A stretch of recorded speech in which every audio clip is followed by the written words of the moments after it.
The Galactic Council chamber fell silent when the human delegation walked in. Ambassador Sarah Chen led her small group of 3 through the massive doors, their footsteps echoing in a room designed for beings much larger than themselves. Around them, thousands of alien representatives watched from their elevated seats, their many eyes and sensory organs focused on the tiny creatures from the distant world called Earth.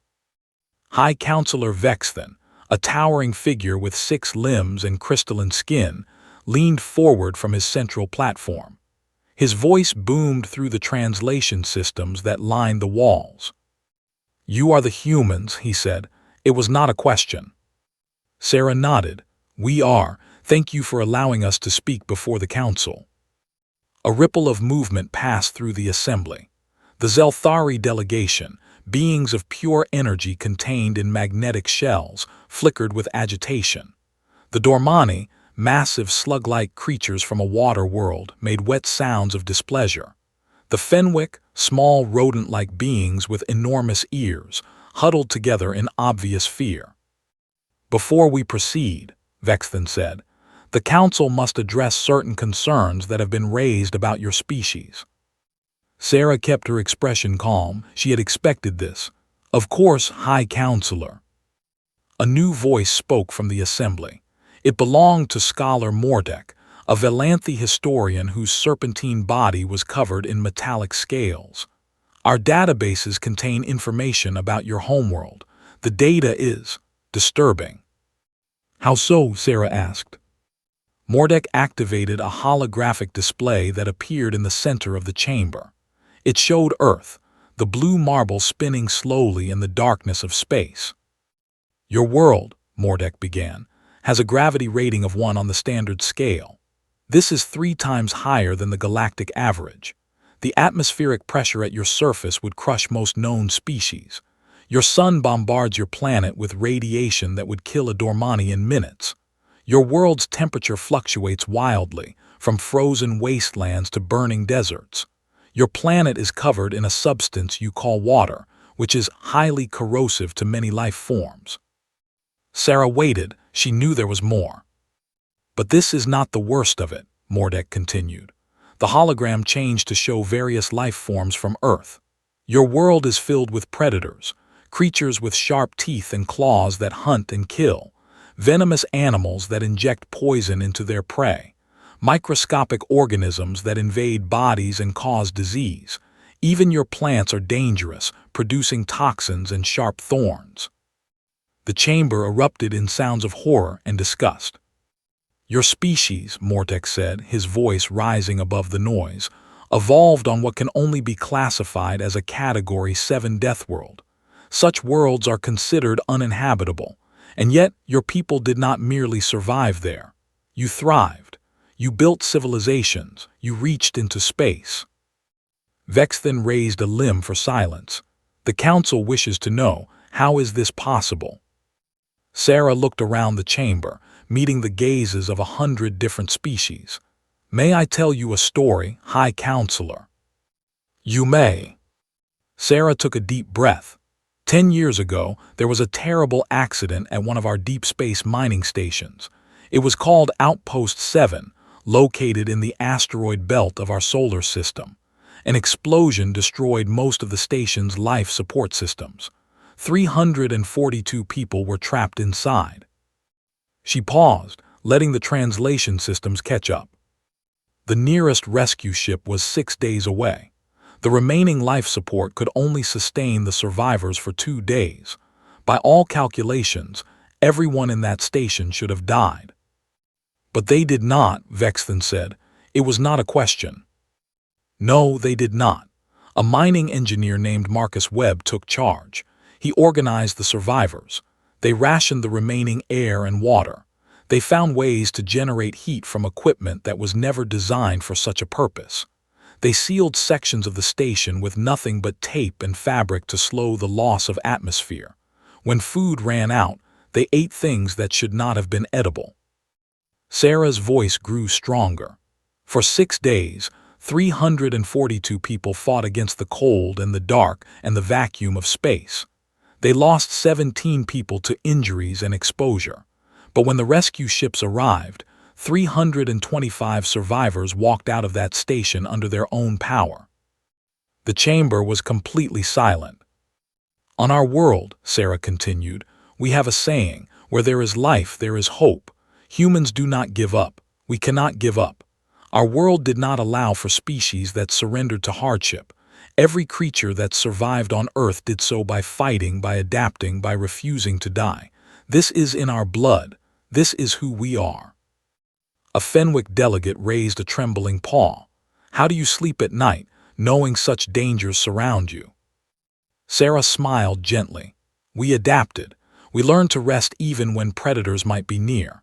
Our bodies developed the ability to wake instantly if danger approached. But more than that, we learned to work together. Humans are social creatures. We protect each other. A single human might fall to a predator, but a group of humans would hunt that predator down and make sure it never threatened anyone again. This is disturbing, said a Dormani representative through a translation device. You speak of violence as though it were virtue. Not virtue, Sarah said. Necessity. We did not choose the world we were born on, we simply survived it. And in surviving, we became something unique. Vex then leaned back in his seat, his crystalline face unreadable.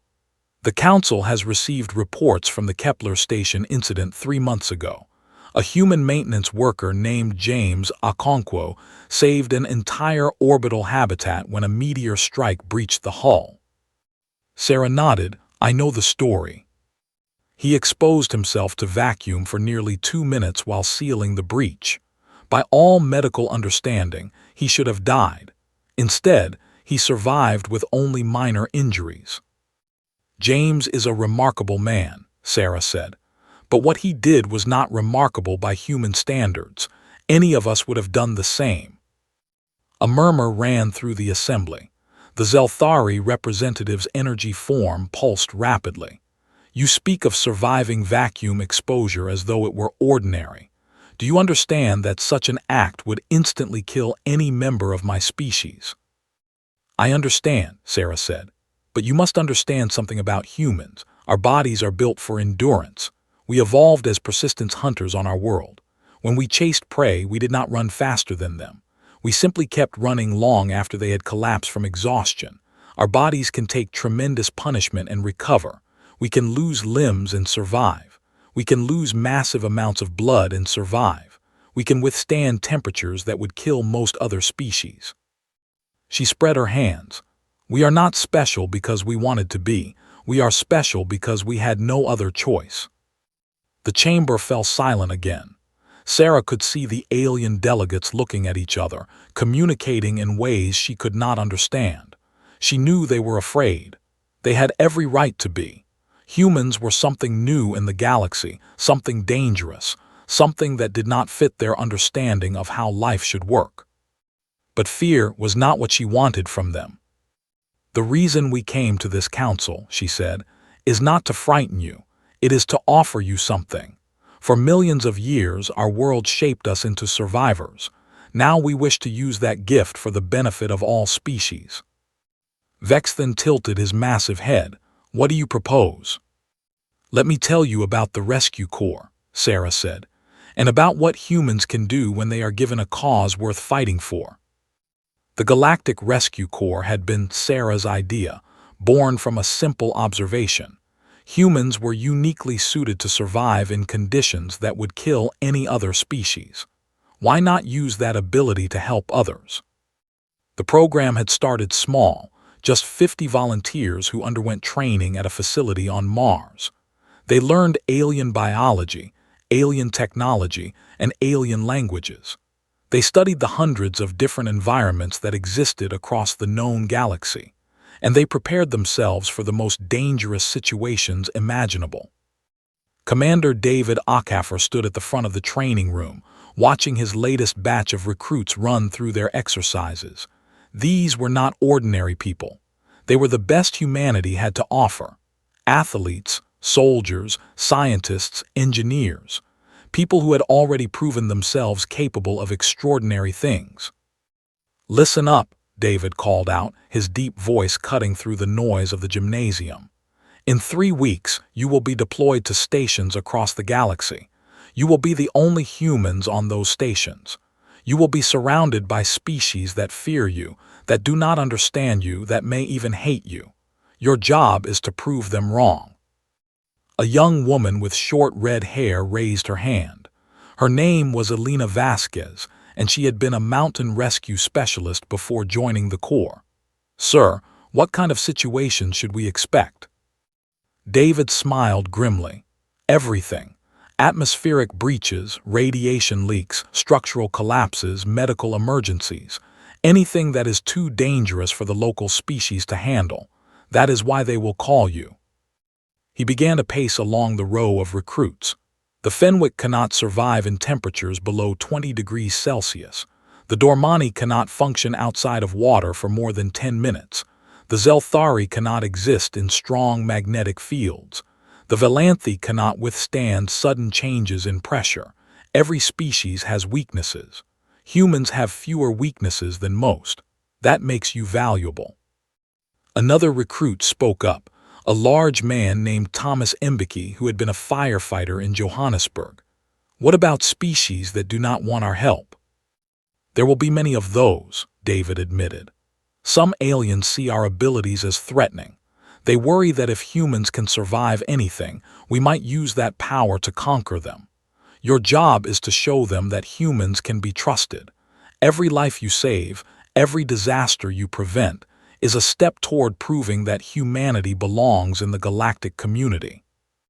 The recruits nodded, their faces serious. They understood the weight of what they were being asked to do. This was more than a job. It was a mission to change how the entire galaxy viewed their species. David continued his briefing. "You will face situations that seem impossible. You will be asked to do things that no one else can do. Some of you will be injured. Some of you might die, but every one of you will make a difference. That is what matters." 3 weeks later, Elena Vasquez found herself on a transport ship heading for the Outer Rim.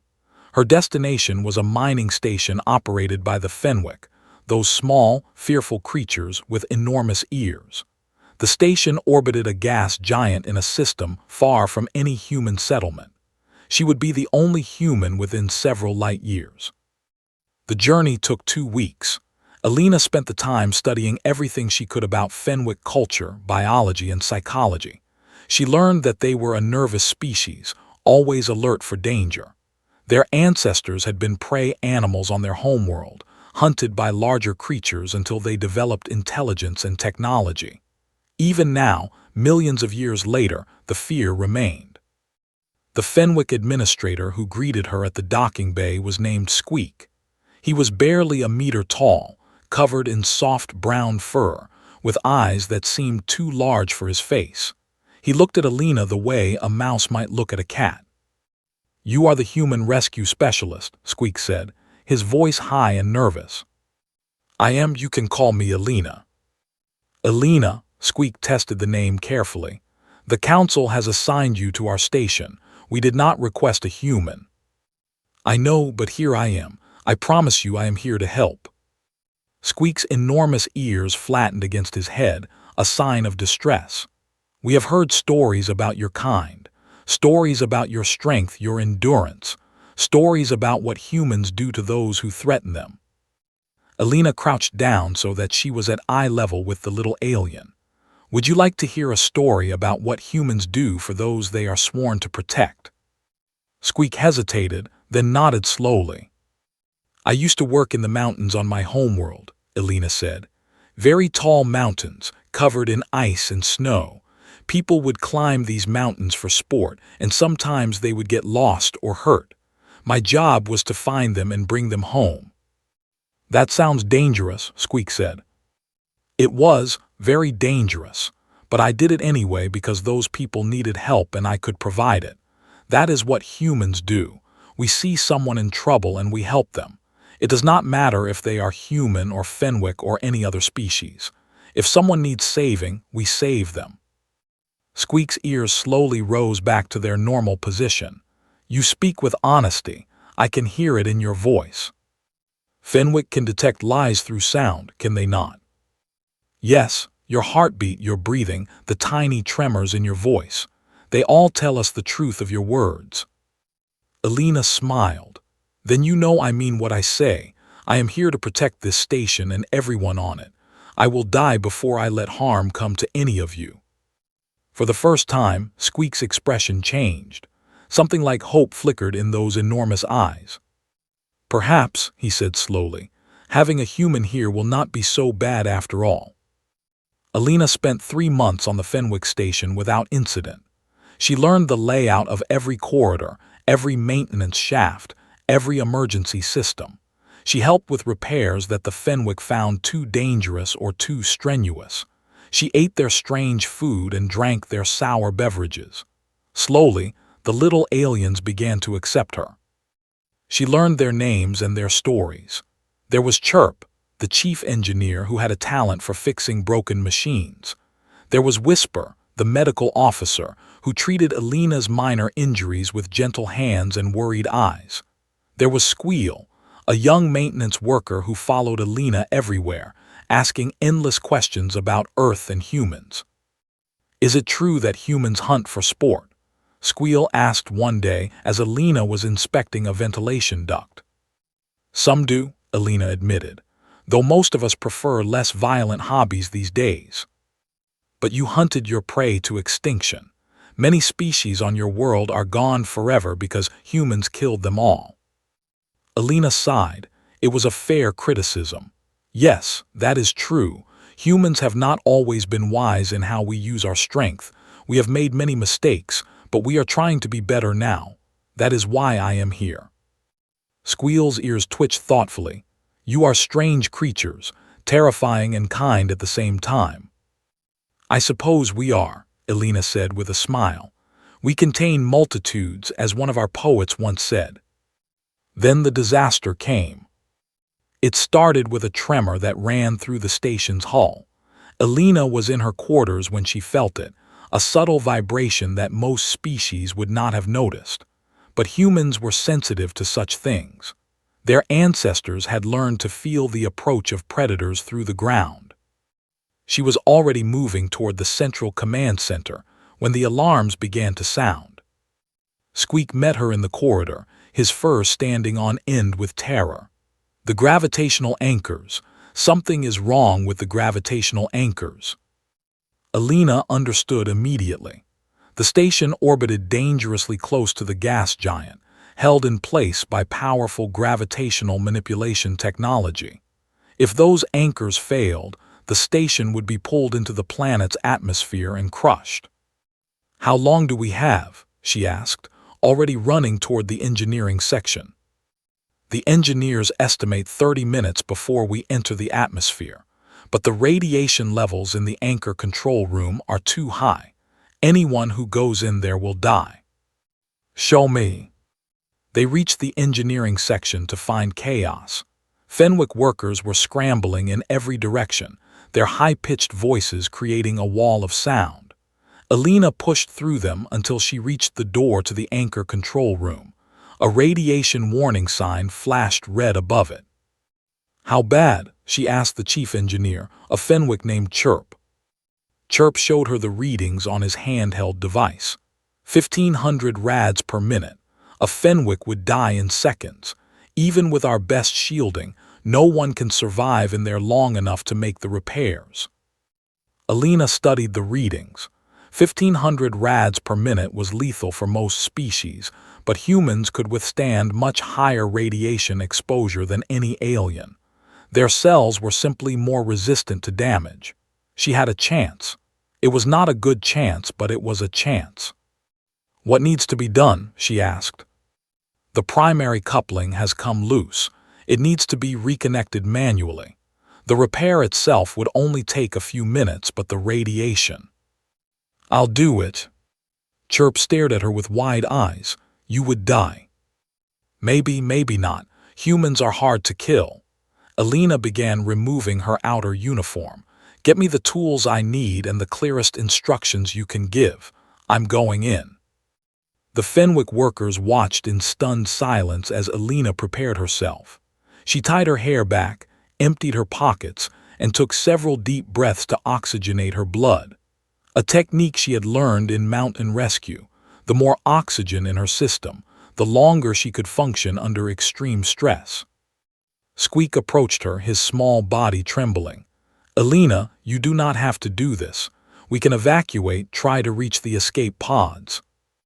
"There isn't time. And even if there was, I wouldn't let this station and everyone on it die. Not while I can do something about it."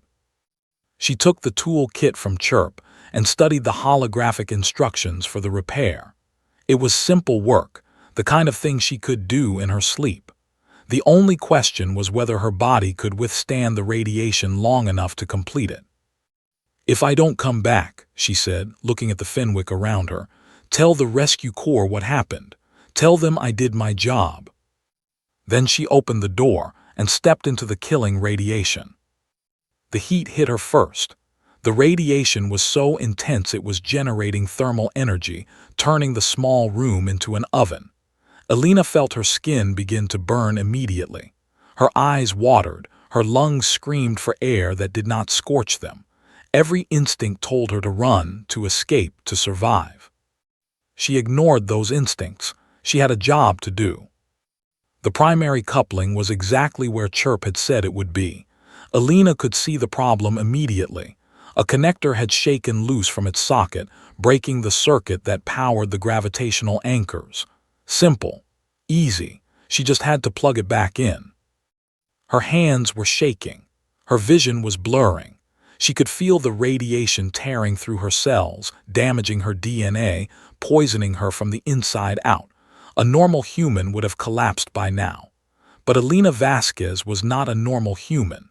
She was a member of the Galactic Rescue Corps. She had been chosen for her ability to endure the unendurable. She grabbed the connector. Her fingers were clumsy, swollen from the heat and radiation. The first attempt to plug it in failed. So did the second. On the third try, she felt it click into place. The station's systems hummed back to life. The alarms changed tone, signaling that the gravitational anchors were functioning again.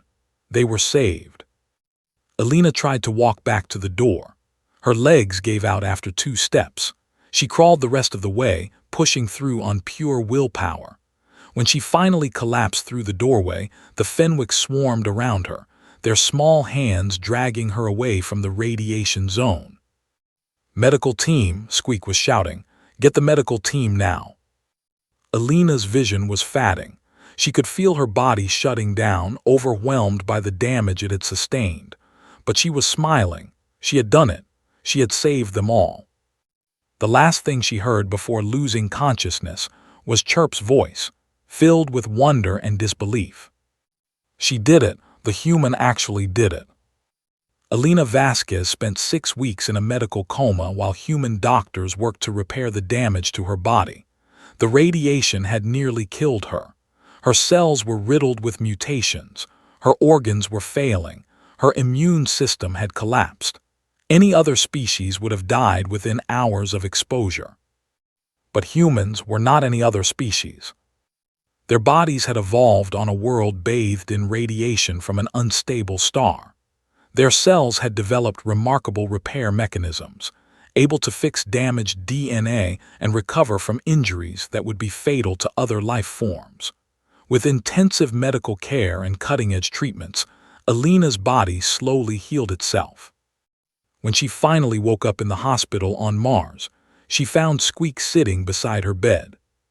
"You came all this way?" she asked, her voice rough from weeks of disuse. Squeak's enormous ears twitched. "The council gave me special permission. I wanted to be here when you woke up." That's really kind of you." The little Fenwick reached out and placed his small paw on her hand. It was the first time he had ever voluntarily touched her. "You saved us," Squeak said. "All of us. 3,000 Fenwick workers, and you saved every single one. No one has ever done anything like that for my people." Alina squeezed his paw gently. "It's what I signed up for." "No, it is more than that." Squeak's eyes were shining with emotion. "When you first arrived at our station, I was afraid of you. All Fenwick were afraid of humans. We had heard the stories, seen the data about your Deathworld. We thought you were monsters. And now, Squeak was quiet for a moment. Now I understand something. Your world did not create monsters. It created protectors, beings who are strong enough to save those who cannot save themselves. The galaxy has never had anything like you before. Alina felt tears prickling at her eyes. Thank you, Squeak. That means more to me than you know. The doctors came in shortly after, checking Alina's vital signs and running tests to ensure her recovery was proceeding as expected. They were amazed at her progress. Even by human standards, her healing was remarkable. You should be dead, the lead physician told her bluntly. The radiation exposure you sustained would have killed a human 100 years ago. Modern medicine saved you, but your body did most of the work. Deathworld resilience, Alina said with a weak smile. It comes in handy sometimes. News of Alina's sacrifice spread across the galaxy. The Fenwick government officially declared her a hero of their species, the first non-Fenwick to ever receive such an honor. Other alien governments began to take notice.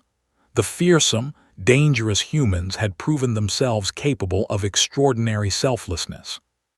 Ambassador Sarah Chen used the story in her ongoing negotiations with the Galactic Council. See what humans can do, she argued. See what we can accomplish when we are given the chance to help rather than harm. The Galactic Rescue Corps expanded rapidly. Humans were deployed to stations across known space, placed in the most dangerous environments imaginable.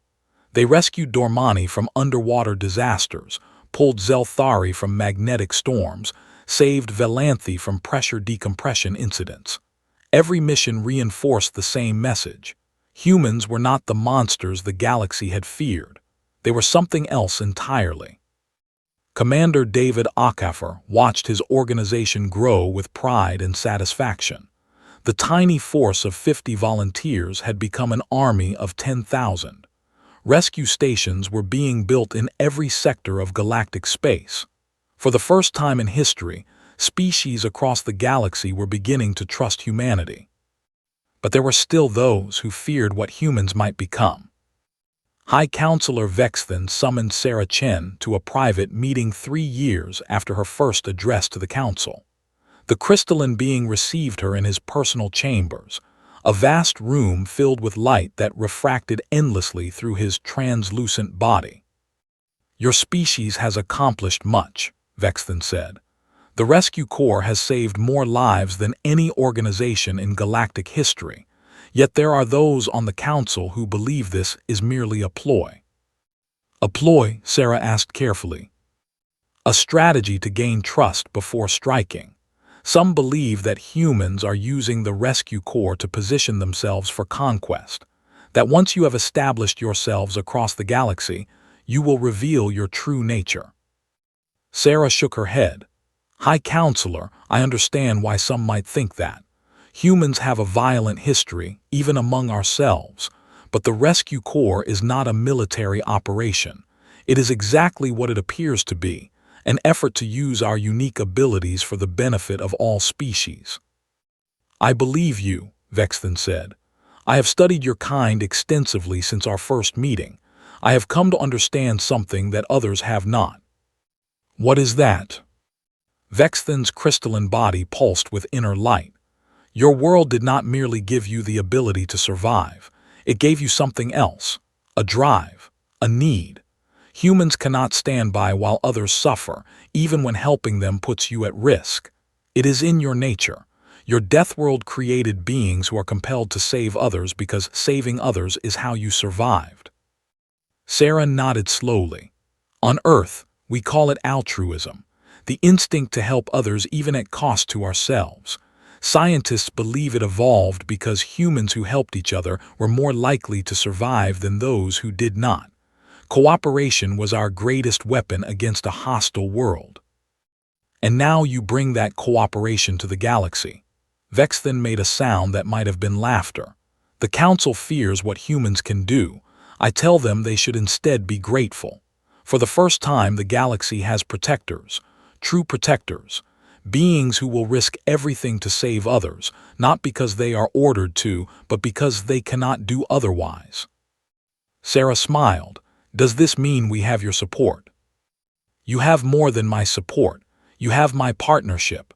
Vex then extended one of his crystalline limbs toward her. I wish to propose something to you, Ambassador, a new mission for your rescue corps, something that will test human resilience like never before. What kind of mission?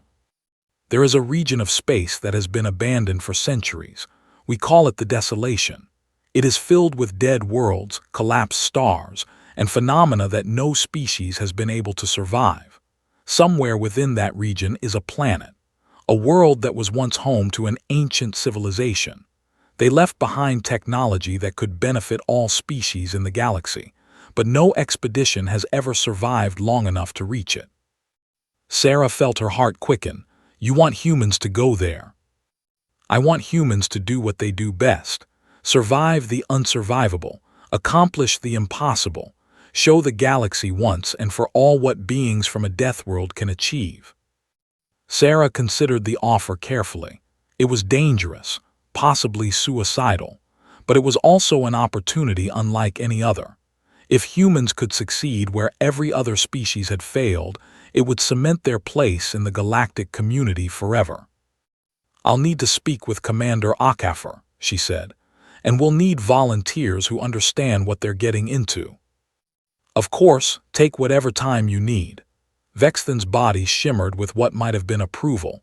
I have faith in your species, Ambassador. I have seen what you can do. I believe you will not disappoint me. The expedition into the Desolation became known as Operation Last Hope. It was the most ambitious mission the Galactic Rescue Corps had ever attempted. 100 of the best human operatives were selected for the journey. They trained for 6 months, preparing for environments that defied imagination. Elena Vasquez, fully recovered from her injuries, was among them.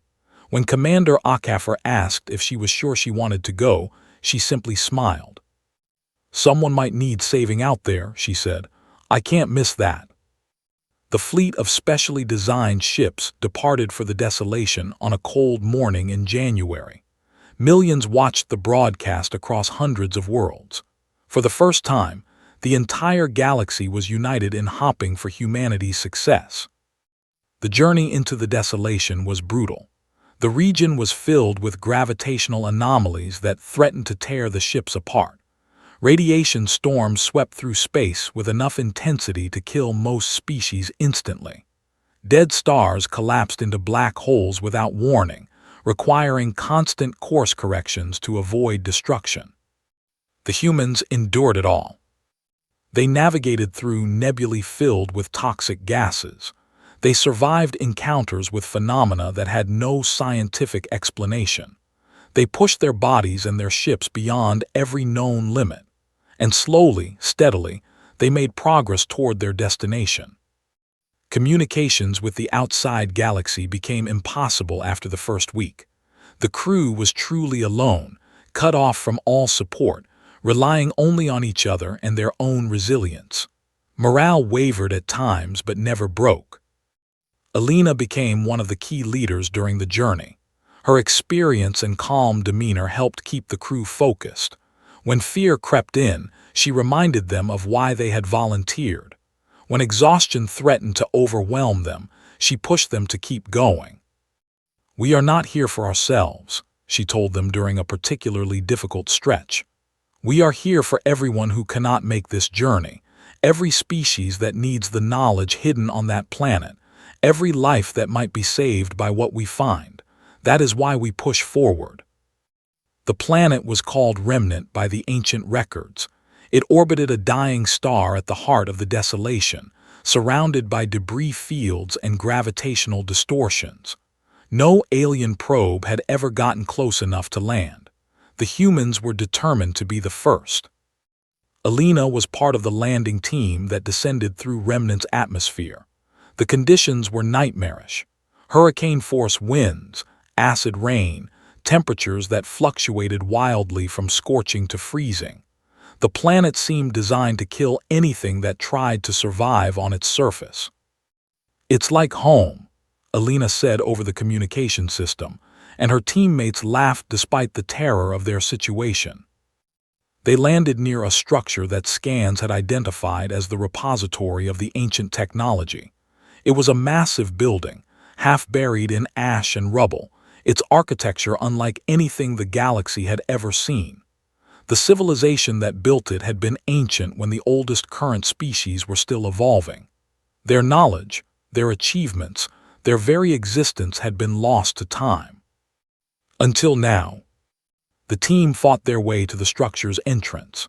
They lost 2 members to a sudden earthquake and another to a pocket of toxic gas. But they pressed on, driven by the same stubborn refusal to surrender that had defined humanity since its earliest days. Inside the repository, they found what they had come for: storage devices containing the accumulated knowledge of a civilization millions of years old. Technology that could revolutionize medicine, energy production, space travel. Secrets that had been locked away on this dead world, waiting for someone strong enough to reach them. Alina was the one who accessed the central archive.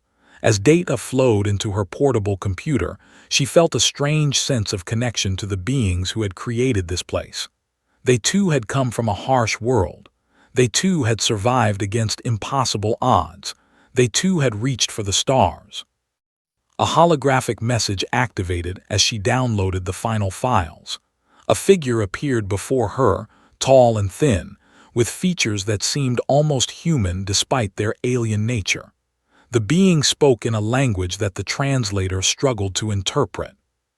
"If you are seeing this," the translation finally rendered, "then you have proven yourselves worthy. We were the first to rise from the ashes of a dying world. We spread across the stars and achieved wonders beyond counting, but we grew old and our time ended. Now our legacy passes to you. Use it wisely. The galaxy needs guardians." The message ended and the figure faded away. Alina stood in silence, overwhelmed by the weight of what she had witnessed. An entire civilization had left their knowledge behind, hoping that someday someone would be strong enough to claim it. And humans had been that someone. The journey back was almost as difficult as the journey in, but the fleet emerged from the desolation intact, carrying treasures beyond measure. When they returned to civilized space, they were greeted as heroes. High Counselor Vexthan addressed the Galactic Council, with the human delegation standing beside him. "For centuries, we have told ourselves that the desolation was unconquerable, that the knowledge of the ancients would remain lost forever. We were wrong.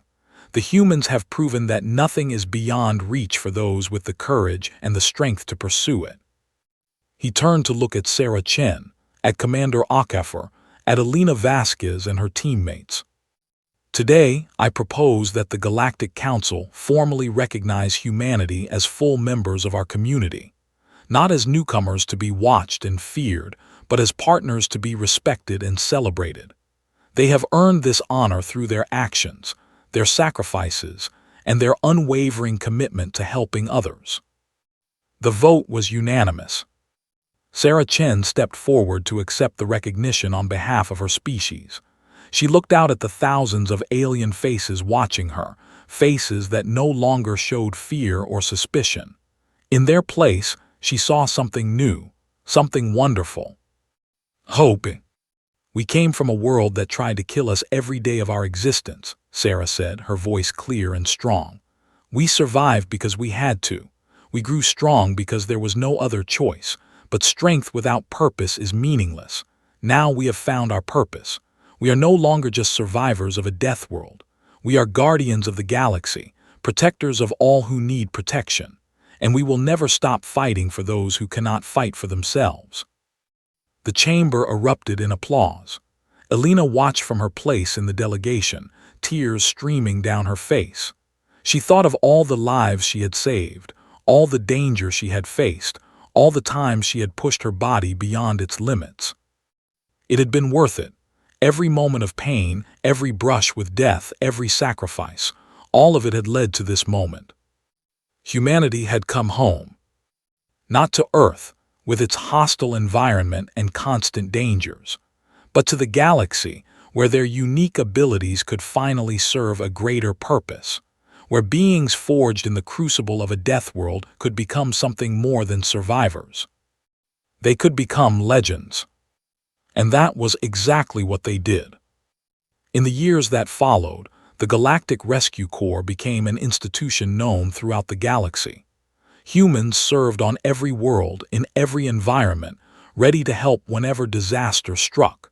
They became the guardians that Vexthan had predicted, protectors who asked nothing in return except the chance to save lives. Elena Vasquez eventually became commander of the Corps, succeeding David Ockafer when he retired. She led her people into countless dangerous situations, always leading from the front, always ready to sacrifice herself for others. She became a symbol of everything humanity had to offer. The ancient technology recovered from remnant transformed galactic civilization. New medical treatments saved billions of lives. Clean energy systems ended resource conflicts that had plagued the galaxy for millennia. Advanced space travel opened up regions of the universe that had been unreachable before. And through it all, humans remained humble. They shared what they had found freely, asking nothing in return. They continued to serve as rescuers and protectors, never seeking power or dominion. When alien children asked their parents about the strange, resilient creatures from the distant Deathworld, they were told the same story. Humans were not monsters, they were heroes. Heroes forged by a world that had done everything possible to destroy them. Heroes who had turned their strength into salvation for the entire galaxy. Heroes who proved that even the most hostile origins could lead to the most legendary destinies. And somewhere on a small blue planet orbiting an unremarkable star, the world that had created them continued to spin. Its predators still hunted, its volcanoes still erupted, its diseases still spread. It remained a death world as dangerous as it had always been. But now the creatures it had spawned were scattered across the stars, saving lives, protecting the helpless, accomplishing legendary feats. All because their homeworld had given them no other choice but to become extraordinary. Squeak, now elderly but still sharp, often told the story of Elena Vasquez to the young Fenwick on his station. He told them how she had walked into deadly radiation to save strangers, how she had smiled even as her body was being destroyed, how she had become the first of many human heroes who would change the galaxy forever. Never forget, he would say, his old voice filled with wonder, what a death world can create. Never forget what humans can do when they choose to be protectors instead of predators. They are our guardians now, and we are lucky to have them. The young Fenwick would listen with wide eyes, imagining the impossible feats that the strange, resilient humans had accomplished. And they would dream of a galaxy where no one had to face danger alone, because humans would always be there to save them. That was the legacy of Earth. That was the gift of a death world. And it was a gift that kept giving, generation after generation, across every corner of the galaxy. Forever,